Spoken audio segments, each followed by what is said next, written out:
17장서부터 20장까지는 모두 4장에 걸쳐서 여호사밧에 대한 기록입니다.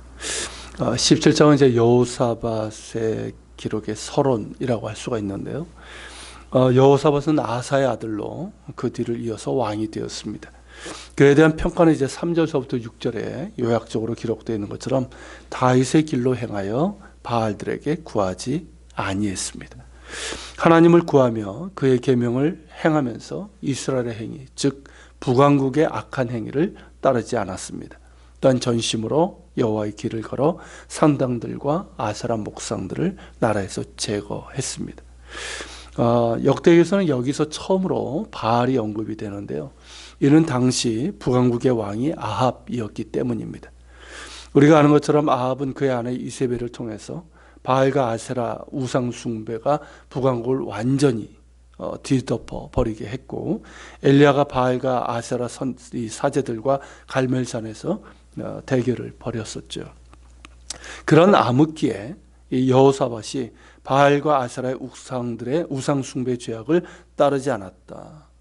그러면서 그의 백성 역시 하나님을 따르도록 했다라는 것입니다.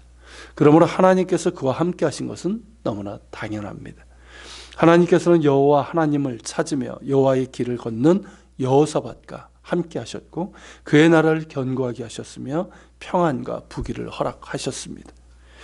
7절부터는 여호사밧의 업적 3가지를 요약하고 있는데요. 오늘 그 첫째를 볼 것인데, 여호사밧은 방백들, 레위 사람들, 제사장들에게 여호와의 율법책으로 백성을 가르치도록 했습니다. 여호사밧 자신이 하나님을 찾으며 하나님의 길을 걸었던 것처럼 백성들도 하나님을 찾고 하나님의 길을 가도록 하기 위해서 그리한 것입니다. 이는 너무나 중요한 일이 아닐 수 없습니다. 성경 시대부터 오늘날에 이르기까지 영적 타락과 암흑기에는 언제나 말씀의 부재 혹은 왜곡이 있었습니다. 하나님의 말씀이 소수의 성직자들에게 독점되고 일반 백성들은 말씀을 접하지 못한 채로 수동적으로 듣는 수준이었습니다. 그러나 소수가 독점하는 말씀은 언제나 왜곡이 일어납니다. 다는 아닐지라도 성직자들이 제대로 말씀을 연구하지 않고 자신들의 탐욕과 기득권을 위해서 말씀을 변형하고 왜곡하고 그 뜻을 희석시킵니다. 그러니 말씀에 기근이 생기는 것이고 온전한 말씀을 듣지 못한 백성들은 방자히 행할 수밖에 없습니다.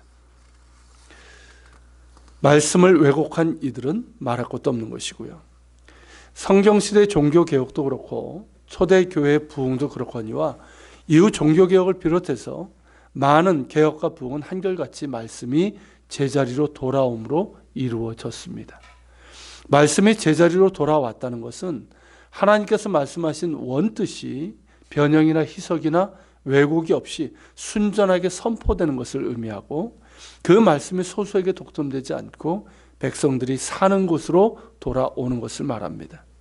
그래서 모든 백성들이 순전한 하나님의 말씀을 읽고 배우고 듣게 되는 것이고, 그래서 그들의 삶 가운데 말씀에 대한 순종을 통해서 하나님의 임재와 능력과 영광이 나타나는 것입니다. 그것이 바로 개혁이고 부흥 아닙니까? 여호사밧이 바로 그렇게 한 겁니다. 하나님의 말씀을 백성이 사는 곳으로 가져온 것입니다. 그래서 말씀을 바르게 배우고 들음으로 방자에 행하지 않으며 하나님께서 원하시는 그 길을 가도록 한 것입니다.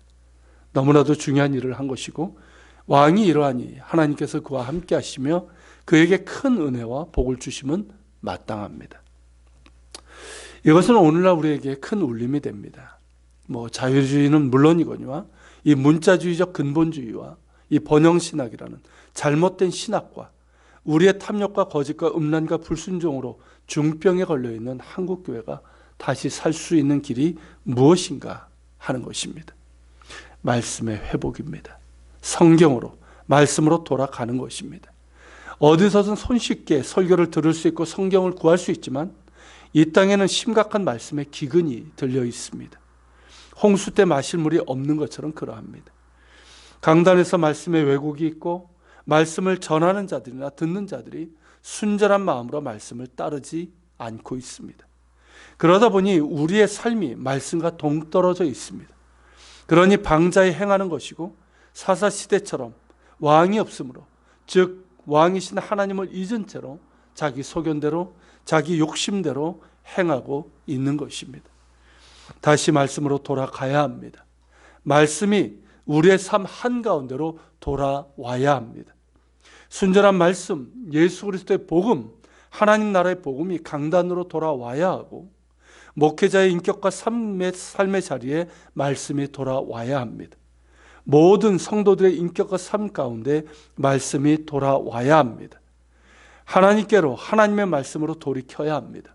굴복해야 합니다. 그럴 때 다시 하나님께서 우리와 함께 하실 것이며, 우리를 회복시키시고 우리를 고치시며 우리를 살리실 것입니다. 오늘 하루를 시작하면서 하나님의 말씀이, 예수 그리스도의 복음이 나의 인격과 삶 가운데로 돌아온다는 것이 무엇인지를 묵상하며 성령께서 깨닫게 해주시고, 그래서 하나님을 찾으며 참된 진리를 따를 수 있는 우리가 될 수 있기를 바랍니다. 같이 기도합시다. 오늘 여호사밧을 통해서 우리가 봤는데, 여호사밧의 개혁은 하나님의 말씀이 백성들의 삶 가운데 돌아오게 한 겁니다. 하나님, 오늘 이 땅에 한국교회 다시금 하나님의 말씀이, 예수 그리스도의 복음이 우리의 삶 가운데로 돌아오기를 원합니다. 입만 열면 말씀이고 복음이지만 정작 말씀을 우리는 모릅니다. 말씀을 따르지도 않습니다. 주님, 이것이 지금 한국교회 목회자들과 성도들에게 있는 중병입니다. 주님, 우리를 긍휼히 여겨주시고 고쳐주시옵소서. 하나님의 말씀을 정말 듣게 하시고 그 말씀으로 돌아가게 하여 주옵소서.